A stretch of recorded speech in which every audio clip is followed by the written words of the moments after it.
Chapter 1, The Nitti Raid. Anton Cermak, the mobbed-up mayor of Chicago, was born in Bohemia, but by his first birthday could be found in a New York City immigration center. His parents soon settled in Braidwood, Illinois, where Cermak worked in coal mines next to his father. The teenage Cermak moved to Chicago and made a success in business, shady businesses apparently, before climbing through Democratic circles, precinct captain, state legislature, alderman on the Chicago City Council, and more.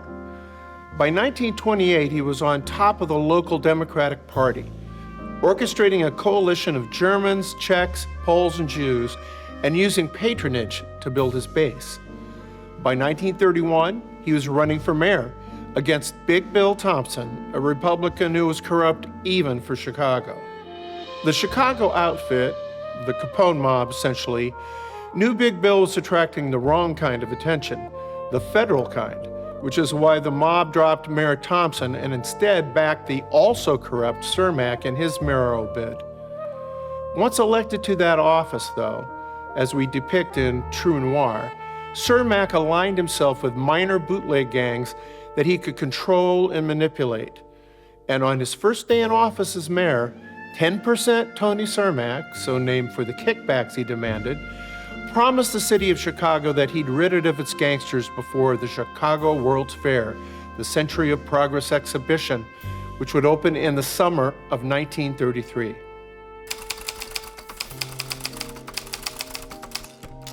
Cermak's hoodlum squad consisted of Sergeants Harry Lang and Harry Miller. Miller was at one time kicked off the force for dealing narcotics. Lang was a former bagman for the previous mayor, Big Bill Thompson. We're talking gangsters with badges. Mid-morning on December 20, 1933, Tony Cermak summoned Miller and Lang to his office. Cermak sent the two Harrys to assassinate Nitti at the mob boss's office and wire room in the LaSalle Wacker building. The mayor's handpicked gangster, Ted Newberry, was reportedly with Cermak in his office when the orders were given. And Newberry promised the two Harrys, who made $100 a month, $15,000 for the job. Some sources say it would have been $15,000 each if they succeeded.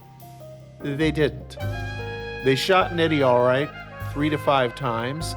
Sources vary, but even so, Nitti lived. The two Harrys indeed pulled in an innocent cop for backup, much as Nate Heller is drafted unknowingly at the start of True Noir, Officer Chris Callahan. And that officer was put in a similar situation to the one Nate Heller finds himself in, squeezed between Cermak and Nitti over what Callahan's eventual testimony would be at Lang's trial. Well, for one thing, he was Nitto, not Nitti. But the latter was how he was widely known in both mob and police circles, and particularly in the press. There are indications he preferred Nitto. It's on his gravestone. But for my novel True Detective and the adaptation True Noir, I stayed with the more familiar Nitti. Francesco Raffaele Nitto was born in Angre, Italy on January 27, 1888, emigrating to the United States at age 12. His family settled in Brooklyn near his cousins, Al and Frank Capone. Moving to Chicago around 1913, he worked as a barber, fencing stolen goods and smuggling liquor on the side. After Capone stepped in for Johnny Torrio, who barely survived an assassination attempt, the new outfit boss turned to his first cousin, Frank Nitti, who was good with finances and who had exceptional organizational skills. Nitti gained the nickname The Enforcer, not because he was a gunman himself, but by arranging gangland murders with plenty of cushion between the homicides and himself and his cousin Al. After an 18-month stint for tax evasion, Nitti was placed in the leadership role when Capone was imprisoned on his own tax evasion charges.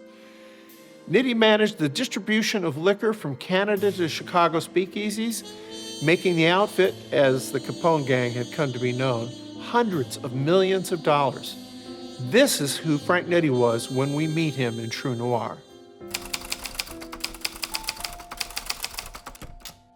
An odd sidebar to the two Harrys is that Harry Lang was film director William Friedkin's uncle. I heard this from Friedkin after staying in his guest house, and I left a copy of True Detective behind for the director. Talking to me, and in interviews, Friedkin seemed kind of proud of his uncle's nefarious history and sometimes described Lang as having brought in Frank Nitti and bragged that his uncle had shot Nitti 8 times in the stomach. Friedkin worked as a young man in a Chicago tavern that Harry Lang owned. And one wonders if the director of The French Connection and To Live and Die in L.A. didn't base his depiction of tough cops from his memory of his uncle and his uncle's cohorts on both sides of the law. Barney Ross was born Beryl Rasowski on December 23, 1909 in New York City. He was a rare triple title holder in boxing: world lightweight champ, junior welterweight champ, and welterweight champ during the 1930s. 2 years after Barney's birth, the Rasowski family moved to Chicago's Maxwell Street, a Jewish ghetto where they had a small grocery store. But when he was 14, Barney lost his father, who was killed trying to foil a robbery in the store. Following this, his mother had a nervous breakdown, and his younger siblings were put in an orphanage. Barney dropped out of school and became a petty thief himself, then an errand boy for Al Capone, a street roughneck, and a general hustler.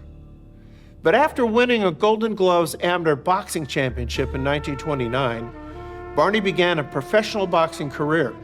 One of the investments encouraged by his managers was the Barney Ross Cocktail Lounge, although it was not a blind pig located where I put him and Nate Heller, rather on North Clark Street. Sources differ as to whether it opened before or after Prohibition ended, but I've seen a 1930 matchbook from the lounge. Barney's family was Orthodox, and a Shabbos Goy like Nate Heller would have been part of their lives.